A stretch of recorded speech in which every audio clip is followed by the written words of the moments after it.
What free things online should everyone take advantage of?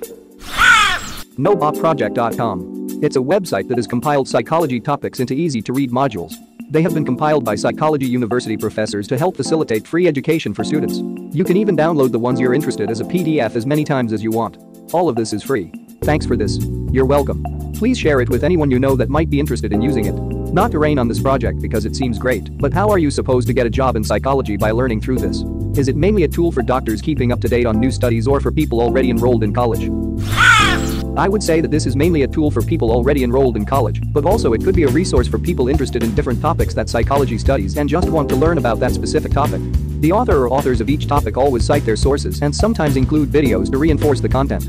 I think this is a great way for people to have a starting point or to refresh their knowledge. Regarding the first part of your post, no, I don't think using this will help you get a job in psychology, but I think it could help high school teachers or teachers who give introduction to psychology classes or of similar nature prepare materials and information.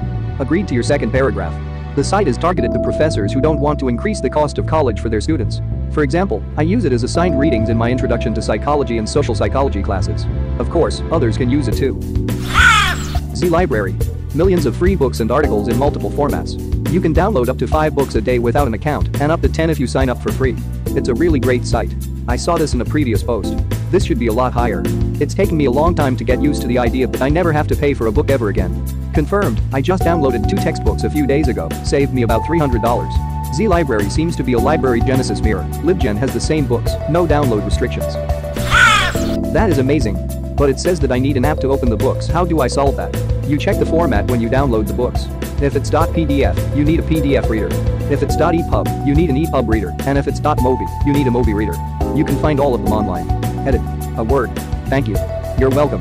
Have a great day. 1aauto.com.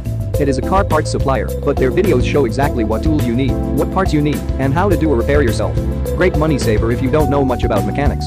Someone I knew was going to get screwed by their mechanic, $700 for a water pump replacement. Showed them that, they did it themselves for $30. It makes it quicker too, knowing what tools you need ahead of time for your particular car. Edit. I agree they're not the best for parts. This was just about their videos. For parts, rockauto.com is great. If you need an item quicker and have an advanced auto nearby, order online and pick up in store. They almost always have a coupon online for at least 20% off, which you can apply and pick up in store around 30 minutes later, yet save quite a bit versus just going in and buying. Last edit. For those that are not mechanically inclined and do not want to mess with it, use repairpal.com when you receive a quote and make sure the price is reasonable. It will give you a pretty general idea of what you should be paying in your area. It's not 100%, but will help keep you from getting ripped off. Unfortunately, there are a lot of shops that will take advantage of a situation. Not saying all, of course, but that way you will know for sure. Thanks for the silver as well. This site's YouTube videos and Scotty Kilmer have saved me a lot of money. Also made me not afraid to attempt to fix the small things going on with my car. Flight Radar 24. It allows you to see plane traffic live. This just kept me entertained forever. I love to look at an airport and listen to the live ATC radio. You should definitely try this out. This site nearly single-handedly cured my fear of flying. I'm happy to hear that. How did it cure it exactly? Maybe is it because you now can see how many planes fly each day and realize that the odds of a crash are very low? Freecycle.org. It's literally people giving away stuff they don't need or want anymore that they can't or don't care enough to sell. Also the Buy Nothing project on Facebook. If available in your area, it's hyper-local gifting and wishing for items. If you're moving and need boxes, who doesn't? This is a great place to go. I've used and donated boxes several times. It's a huge money savings and good for the planet. Unsplash.com or Unsplash is where you can get free photos of just about anything, provided by the photographers themselves, to do with what you like. Pexels.com and Pixabay.com, too. Some of the collections overlap, but not all. The search algorithms or tags seem to be slightly different too, so I'll find things in different places. Just wanted to comment that while these are all great resources, and I use them all the time, make sure to double check the photo is actually posted by the photographer. I've heard of instances where people will post copyrighted photos taken by others on sites, and people will use them assuming they are copyright free. I've always been worried about this. If you're in the USA and you earn less than a certain amount of money, currently $69,000, you can use the same software to file your taxes for free. The system is called Free File, and companies that sell you tax software are trying very hard to make it difficult to find. Don't let them. The US needs to fix that. In Sweden, the government basically does it for us, and we just approve it or make some changes if needed. Most don't change anything, only in certain cases. Most people just click approve and move on with their lives. You can log in and do it in 2 minutes. This thread has made me believe that the world is a fraction of a slight better than I thought it was. uBlock Origin. Best ad blocker by a mile. Websites are 95% ads and 5% content nowadays, but uBlock brings balance to the force. Works on all browsers, even mobile. Man, I love uBlock Origin. Unfortunately, it's not available on iOS because Apple's uses a proprietary extension system. I use AdGuard for Safari on iOS. Works pretty well, but you gotta change the browser handler inside apps to Safari or in App Safari. Maybe not everyone, but for students Zotero is a lifesaver. It will store your sources, import them to a bibliography in whatever citation style you need, and even create in-text citations in your paper. It saves hours of work. Zotero.org. Where was this when I was doing my research article? And it integrates with Google Docs to auto-populate your references. Most large universities have their courses online for free. MIT OpenCourseware. UC Berkeley used to have 20,000 videos of their courses available for free online, but 2 employees from another university removed them by suing under the Americans with Disabilities Act, complaining that they didn't have closed captioning and therefore discriminated against deaf people. All 20,000 videos were deleted. Wow. I just looked up the story. That's insane. Thankfully, the videos were archived in several places and are still available online. Could you please provide a link? Terms of service, didn't read. A free site for people too lazy to read the entire TOS edit. This is a crowdsourced project, so please do contribute if you can. Terms may be changed anytime at their discretion, without notice to the user. Just saw this should be illegal. Yep. Especially considering that you'd still be in violation of the TOS if they changed it, and you didn't read it again, because you didn't get notified of the change in the first place, cause it's up to you to keep abreast of the changes. That's literally the reason they have it that way. So they can lay down the law on any arbitrary point they want. Dolly Parton's Imagination Library if you have a child younger than 5. They send an age-appropriate book once a month. It's amazing. I have so many books for my daughter since I signed up, and she loves getting them in the mail. ImaginationLibrary.com. Edited to Add It is not available everywhere, but it is worth checking to see if it is available in your area. Thank you for the silver. Much appreciated. This one is really incredible. Such a diverse range of books, from classic stuff like Little Engine the Could to new stuff like Llama Llama. It's pretty amazing what she's done. It really is. My daughter has even got bilingual ones. We live in Florida. There are a lot of people who speak Spanish, so it's super helpful for her to be learning a little bit of Spanish as well. She just got a Llama Llama book this month. Project Gutenberg. Lots of free classic books. At openlibrary.org and archive.org too. A lot of free useful books and articles. While we're talking about books, most libraries have an e-reader program like Libby or Overdrive. I have seriously increased my reading this year after I found that out. And for movies, Canopy may be free with your library card. 5 free movies a month and unlimited use of the Great Courses videos. 6 a month. I also want to recommend this. They have a huge selection of international indie classic films and documentaries. USPS and UPS both will deliver free packaging boxes, envelopes, bubble wrap, etc. to your house. Literally doesn't cost a thing, and you can get like 50 boxes at a time. Whoa. I just started selling my art, so this is a big help. Thank you. Congrats. Yeah, please actually learn to ship your art without just blindly stuff it into overpriced boxes. Wow, that's a shocker.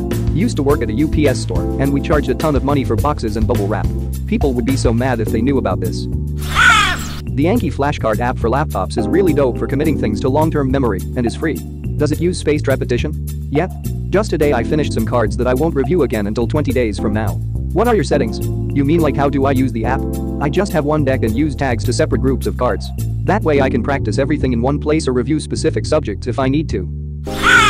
If you have a student email and you're into programming IT, get on board the GitHub Student Pack. Education.github.com pack. A lot of free credit, tools, and trials for industry-level stuff. Edit. What if I don't have a student email? Also, you can use the student email for JetBrains and get the professional versions of all their IDEs like PyCharm, CLion, etc.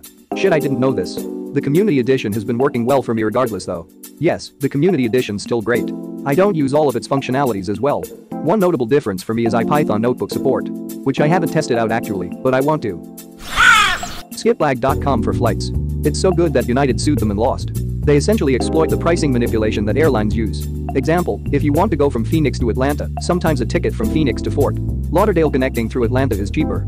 This website finds those flights for you. Just don't check in a bag. Edit. A succinct article highlighting tips and risks. Summary. Use it sparingly and you'll be good. Edit 2. The website's creator did an AMA 5 years ago. I used to work for American Airlines. If you do use this, make sure you have a completely separate reservation for your return flight. Once you miss a segment of your flight, airlines will usually cancel any other flights on that reservation because they assume you won't make them either. Yeah, my girlfriend almost got stranded in Brazil because of this. She missed her connecting flight and had to buy a new one-way ticket into Brazil. No one told her entire trip had been cancelled, bought a one-way ticket to the international airport in Brazil 9 months later to come home, where her return flight would have left from, and found out it had been cancelled. Didn't have enough money for an entire new ticket, $2,000-ish. Luckily talked it down to like $600 with customer service, but it was some bullshit. That should be illegal. No kidding. I paid for it. It's none of your business if I don't use it or not. I get it when it comes to taking up space, seat on a plane, but goddamn how hard is it to email call the customer to confirm. Archive.org has lots of old but free content. For example, a lot of DOS games, directly playable through the browser. I always love the opportunity to be able to talk about archive.org because it is such a wonderful and free resource. It has millions of free downloads for music, movies, books, software, etc. One very popular example is that it is home to a very large catalog of Grateful Dead recordings. There's also the Internet Arcade where you can play a lot of classic games, along with the console living room which is similar. They have access to tons of old PC games too, and you can even play the original Oregon Trail online. It also has the Wayback Machine, which has archived more than 396 billion web pages saved over time, so you can go back and see how websites were years ago. For example, here's Reddit on July 25, 2005, a month after it was created. If you have an .edu email through your school that uses Gmail, you get unlimited Google Drive storage. Also, Amazon Prime is half price with an edu address. They require additional information now.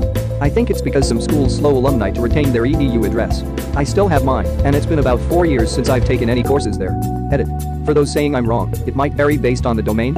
Or some are saying you only get 4 years regardless. It might also vary on your location. But overall it looks like most of the replies I'm getting are from people who have had the same experience I did. True. I have my school.edu email from 2001 still active, and Amazon started wanting current enrollment info a few years ago. So now I have to pay full price for Prime, like some sort of savage. My 90s TV. This is more of a novelty website, but I think it's pretty cool, and you can lose yourself for hours with nostalgia. It basically uses YouTube videos to simulate watching TV in 90s, and you can specify what year you want and what categories you want to see when you change channels. There is also a My 80s TV and a My 70s TV. This is so freaking cool.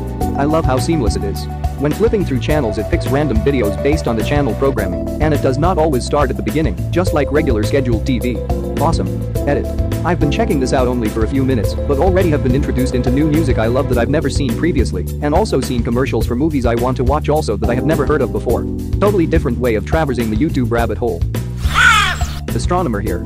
You can look up all the satellites flying over your house tonight, including the ISS Hubble Space Telescope, those pesky Starlink satellites, and whatever else your heart desires, complete with star maps and precise timing. The website is called Heavens Above, and there is an Android app, but unfortunately no iOS one last I checked. For iOS I use Sputnik, which is free and tells me the ISS and Hubble passes overhead. It should be noted BTW that many if not most of these objects are visible even in a city, if on a good pass right above you. So out and see some cool stuff. Stuff in Space was a website that really blew my mind. I thought before then that there were maybe a few hundred satellites in space. Didn't realize how much shit was in orbit until visiting that site. What sucks is how much debris has built up over only 70 years. It's a cosmic graveyard of our launch waste and obsolete technology. Ninite.com. One place to select what you want installed, without all the hassle. I use it for freshly formatted PCs to reinstall everything. Edit. A few people are asking how to remove crap. PC, decrapifier.com. Thank you for the plat, gold and silver. I have my very own Christmas tree. Surprised I had to scroll so far down. Whenever I hear anyone getting a new PC or I'm replacing mine, it's always the first place I go, just because I will forget to download some software and won't realize until I need it. This is going to make my job 10 times easier. Top Class Actions, basically a site that lists active class action lawsuits you might qualify for. I've used it for trivial things like suing Red Bull for a free case because it didn't give me wings, but on a serious note, it made me aware of the suit against Equifax for leaking my data. That should be a settlement worth over $100. It's a cool way to hold corporations semi-accountable and score some money freebies for any wrongdoing that went under the radar. TLDR. It's literally free legal money. It won't be because of some bullshit around how it was set up. There's a cap on how much total money will be given, and that amount will be divided between all the people who signed up. The settlement set aside a total of $31 million to give to affected people who signed up to receive the $125. That means that you'd only get the full $125 if 248,000 people or less signed up. There were 147 million people who qualified and could have signed up. If even just 1 million people signed up, then you're only getting $31. If 5 million people signed up, only about 3.4% of those affected, then you're only getting $6. They stated that signups were overwhelming, so I'd bet the number was even higher than that. TLDR. You'd be lucky to get $5 from it. I'd be on somewhere around $1. In other words, the Equifax settlement that exposed you to identity theft will likely give you less value than the Red Bull settlement that gave you a case of Red Bull for free, which is a giant fucking middle finger to all of us poor people. MOOCs. There are thousands upon thousands of college courses available for free. Some have a cost, but most of them have a free audit version where you get all the videos, lectures, content, but no certificate. So if you don't care about the certificate, you don't have to pay anything. I've done a few computer science ones. I took a few Cursia courses on machine learning. I took Harvard's CS50 course. I learned a lot of software engineering and web development from free courses. Another one I intend to take advantage of is called NAND to Tetris, which teaches how computers work from primitive Boolean algebra to actual functional operating systems. Look them up. YouTube lessons on how to do anything your heart desires. I've picked up woodworking entirely from YouTube. Any cut, joint, tool, or anything else I want to use, I can easily find several techniques for doing it and what works best for my needs. It also makes me happy that all these older men predominantly have this new avenue to share their decades of knowledge of their craft with the world. I've learned some very basic car maintenance via YouTube that has saved me hundreds of dollars over the years. I also use it to learn proper form on some workouts I do when I'm alone. It's great.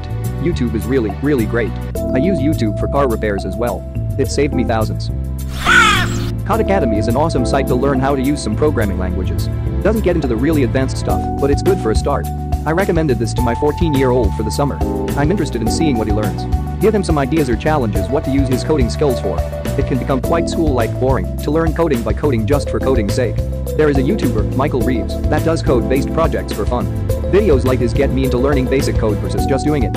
Another good YouTuber is Simone Geertz, different style, but both might appeal to your child or you. Photopea. It's a Photoshop clone that is completely free, uninstructive side banner ad, can be removed by a one-time payment, and has all the basic features of Photoshop, using basically the same interface. If you're used to Photoshop and just need to get something quick done, there's nothing better out there. Best of all, it's completely contained within your browser. There's no installation, no local files, not even an account or sign-in. Also, Sumo is a thing. Photoshop, sound mixer, 3D modeling. All in browser. Sumo.app. Paint.net is a non-browser free editor which is like Photoshop, but without the advanced features. It is good for simple photo editing, and the layout is similar to Photoshop. To add to this, a non-browser free image editor is GIMP. I use GIMP for quick photo editing at work, since our office has only one license, and the marketing department uses it. Only weird part was asking my boss for admin privileges, so I could install GIMP. Definitely a bit of a weird name. The name of GIMP is probably what holds it back. I had real trouble convincing the local library they didn't need to pay crazy money out to Photoshop in some sort of subscription-based setup they got talked into. Upon hearing the name of GIMP, they closed down my attempts to make it the image editor. Also, all they were using Photoshop for was scanning, not actual image editing. I eventually came up with a solution for them, but it didn't involve GIMP. Thank you very much for watching. Don't forget to subscribe and like this video. Tell me what you dislike or love about this video, so please comment below and hit the bell icon so you're notified anytime a new video is released. This is a WeCrow Media production.